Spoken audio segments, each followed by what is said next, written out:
Hey there everybody, Eric from Outer Limitless coming at you today with my 2016 backpacking gear loadout update. Now you may have noticed that I had a backpacking gear loadout video earlier in the season.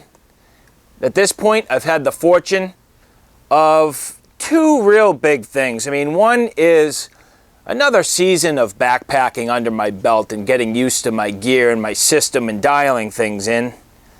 But second is, I've had over 45,000 people watch my first video, and they all gave me wonderful comments and suggestions. So this is kind of a culmination of experience, not only from myself, but from my viewers. Now, first things first, you'll notice that my platform is based on the Osprey Atmos 65 AG. This is the current model of the Atmos. And I've carried it now for about 6 hikes, so at least at this point I'm getting comfortable with it. I know it's a good bag for me, and this is the bag I'm going to continue to use for the upcoming, at least foreseeable future. Alright, so what I have here is my base kit. This is without food and without water, but it has everything else in it. It has my sleep system, my shelter, sleeping bag, all that, has my clothes, has all my cooking gear, my tools, everything I need to be out in the woods. So at this point, I'm going to weigh things up. Let's see where I'm at with my base kit. Alright, so me fully clothed with my shoes on and holding my camera. Yeesh. 192. Alright, and me plus my bag, fully closed, my shoes and my camera.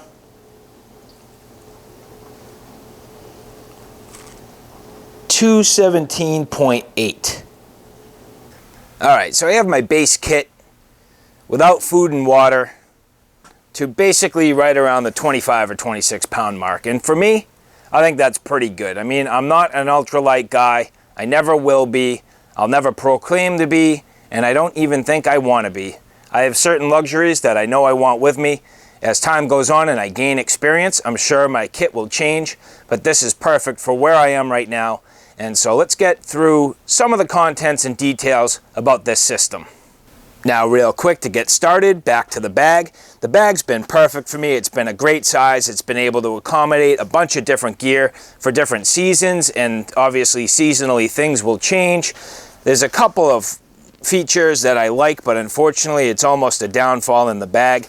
This nice fine mesh pouch in the front has been a savior for me. It's given me a lot of flexibility and the ability to carry stuff conveniently, but unfortunately it also is a weakness because I've managed to rip through it pretty good at this point, and this to me is a little bit suspect. So I have to figure out a good way to repair that. I have a couple of ideas, but actually, if anybody has any really good ideas or experience with that, certainly let me know. I would be more than happy to hear you out.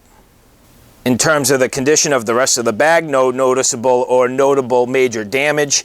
Typical scuffs and little scratches on the bottom of the bag from where you put it down, but at the same time, all of my straps and buckles and everything seem to be in really good shape. So, you know, this is after a solid season of carrying this in some pretty rugged areas. I mean, I've taken this bag, granted it's only been on maybe 6 trips, but, you know, that's the equivalent of maybe 14 or 15 days out in the wilderness hauling this thing around, and it's performed mighty well. So in terms of the quality and durability, no problems with the bag. Now you'll notice some items on the outside of the bag. Obviously a tripod for me is going to be important between photography and my need to shoot video, both for my channel and recreationally. This is important. I've removed all of the legs and taken away all the telescoping ability of this tripod and stripped it down just to the upper legs to try to cut down on weight. This seems to serve me fine, and I've had no problems with the height of this, even though it is quite short. This summer I got my hands on one of these silky saws. This is the Silky Gomtaro. Now I have covered this in another video, so definitely take a look if you think this would be something for you. At a first glimpse, you might think this is heavy, but it's not. It's extremely light. And so depending on where I'm going or what I think I'm doing, I at least want the ability to potentially process some wood. So to have this with me is a little bit of a luxury maybe. Maybe I won't need it, but at the same time, a little bit of security. And if I think I'm going to have a fire, it's a must. On the outside of the bag, in one of these side pockets, you'll see I do have a stainless steel Stanley cup. I use this for drinking my coffee or drinking any of my water or fluids. I could potentially use it to boil water if I need to. And the other reason why I carry this on the outside of the bag is because for me to have a little pocket, maybe I want to stash a couple of granola bars or some trail mix or something that I want to get to easily. It's kind of nice to have this on the outside of the bag and have a cover on it where I can just get to things quickly. So this has worked pretty well for me. Now on the other side pocket of the bag, I basically leave this available for a full-size Nalgene, so this will be the water that I drink while I'm on the trail. It's nice to have it on the outside of the bag. I don't always really like to drink out of a like a Camelback or a water bladder, so to have this here is a really nice ability to carry water. It's nice to have a plastic container. Maybe I can filter water straight into it, and it's great to have it on the outside of the bag. I haven't found it to be distracting or annoying, and it's worked out pretty well. Now moving into the contents of the bag, I do have this lower section and then also the upper section and then the main components in the bag. The first thing I'm going to mention to you while I'm on the outside of the bag is that at this point in time, I have absolutely nothing filling either of these side pockets. So there's one here, and these actually open all the way down. So it's a nice size pocket. So neither here nor on this side, and at this point I don't have anything in here. So my current system leaves all this area available for food. I usually put a water bladder in here. Now I know it's not the best to be on the outside of the bag, and it's also not the best to have it in the sunlight, but what I have found is because of this mesh pocket, the mesh will stretch to allow the bladder to fill in here real nice, and it doesn't take away from the interior space that I have available for my stuff. And on top of that, if I ever had a failure in the water bladder, it would simply leak on the outside of the bag and not get my stuff wet. So that's what I've chosen to do. I know it's not the ideal situation, but it works very well for me. Now again, as I mentioned, I have absolutely nothing in this side pocket, again available for food or quick, easy access to items. And right now it's perfectly flexible in what I can do with it. Now this head pack is two-piece, an upper and a lower. In the lower right now, all I have is simply a pair of gloves. I've talked about these before. These are heat-resistant gloves, good up to about 600 degrees, which is nice. So if you have to handle hot boiling water or anything in a fire, it's nice to throw these on so you don't get burned, especially not when you're out in the middle of the wilderness and you don't want to really risk your hands. It adds a little bit of warmth if you need them, and certainly some durability if you need them in a pinch, if you wanted to scramble up some gnarly stuff, or it's just good to have a quality pair of gloves. And in this upper section here, I have two things. One, I carry a fixed blade. In this case, I've been carrying my Wayne Walker Custom Knives bushcraft knife. And here, just a little pouch filled with some fabric. I have a bandana, and I also have a shemagh for a couple of reasons. Let me talk about that really quick. So the shemagh to me serves many purposes. One is I could use it around my neck if it was cold. Second, the way I actually use this the most is in the morning when the sun is just beaming in. I actually kind of just tie this around my eyes, and it gives me a little bit of shade and keeps it dark long enough that I can actually get some decent sleep. And there are a million other uses for these. I'm sure you all know the different uses that you could have. So just to have this with me, even though it might be considered a little bit of a luxury, it's light enough, it doesn't take up too much space, and it's worth having it for a number of reasons, or even in an emergency situation. I always like to have a nice piece of fabric with me. This is just cotton fabric. I use it for a number of things. I use it maybe to wipe my face or clean up at the end of a night. If I'm at a nice river with some cold water, maybe I use it as a little washcloth to clean me up. If I had to, I could use it to clean my dishes. There are a number of reasons why having a piece of fabric is very useful. so I just have a small piece with me. Now, I've worn these on numerous trips. I wore them all summer long. This is way better than wearing a hat, in my opinion, and even better than wearing a traditional bandana, because these are almost like a polyester material that can dry quickly. It breathes. I have many of them with me. They're super light, and so I can just change them out as the day goes on, keep my head kind of feeling at least somewhat fresh, and these are easy to wring out, clean out, and dry if you have a water source capable of cleaning up. So moving on to the inside of the bag, the first thing you'll notice is that all my gear is way down inside the bag. I mean, at this point, my system's very compact. It does not take up a lot of volume, and so the entire top of the bag has a lot of versatility. It could be used to carry my food. It could be used to carry additional water.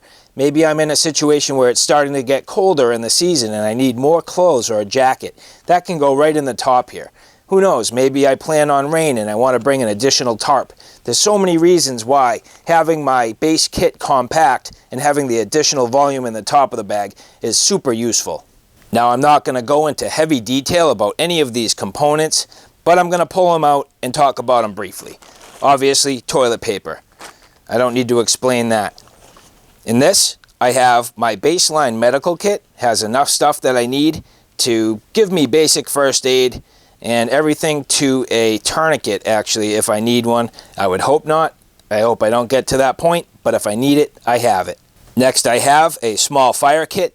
This has numerous different ways of making a fire, from lighters to waterproof matches to char cloth, all sorts of different ways to make a fire. Ferro rods, you name it. I have probably 10 or 12 different ways of making a fire in this one little kit. Now, I always like to bring a ground cloth. It gives me the ability to set up my area when I get to where I need to go in an organized fashion and not feel like I have the possibility of losing things. So I set this ground cloth up on the ground, and then I pull the contents of my bag out as I'm setting up my camp. Moving forward, this is the bulk of my cooking equipment. At this point, I have my lightweight titanium Ollie Camp stove and the fuel. This is a full canister, so in the weight of the bag, you did have a full canister of gas. Here's just a little sanitation kit. It has some hand sanitizer, it has my toothbrush, toothpaste, and actually a little bit of bug spray. Probably not the best idea to have the bug spray in with my toothbrush. I just have a little bit of medicine, some antacid, and some ibuprofen if I need it. I have my little Tokes titanium spork, my little handle jobby to pull my pans off the fire. You've seen this before. This is the Luci light. This is an inflatable solar powered light that you can use for a number of different things. I use it basically once I get into my hammock setup and to illuminate at night. And an aluminum MSR pot. This is what I have for now. This one here is a 2-liter pot, and it also has the cover, so if I needed to boil water or cook food, or if I needed to fry something up, I have a little bit of flexibility in the way I can cook or prepare my food. Couple this with my Stanley cup, and I have more than enough that I need. Now for bowls, I got this idea from Syntax. That guy's got some really great experience. And so I found these that are called like fossils, folding bowls and plates. They all fold up into cups or bowls. And so these are ridiculously lightweight. They're super flat and compact. They slide nicely in the back of my bag, barely take up any space. And now I have 3 additional containers if I need them. I don't necessarily have to carry all 3, but I put all 3 in there to weigh them and to also show you what these were. They are very cheap, totally affordable, and I do suggest these to most people. I think you'd find these to be a very useful product. Moving forward, I have my Survivor Filter Pro. Obviously a must to have the ability to filter water. That's a good size kit too. I mean, if you look, it's not super lightweight and it's not extremely compact, but it's quality and it's one of the best filtration abilities on the market at this point. So it's worth having a good quality filter. Moving forward, I just have the poles from my hammock set up. This is my complete clothing kit. It's basically a change of clothes. I have a lightweight polypro pants, polypro underwear, 2 pairs of wool socks, a long sleeve polypro shirt, and a merino wool long underwear. It's pretty much what I've determined I need to be a change of clothes so that at night I can either, get dry, go to bed dry, but also have something fresh to hike in the next day. And finalizing the upper compartment of the bag, you'll notice I use the crush and stuff method.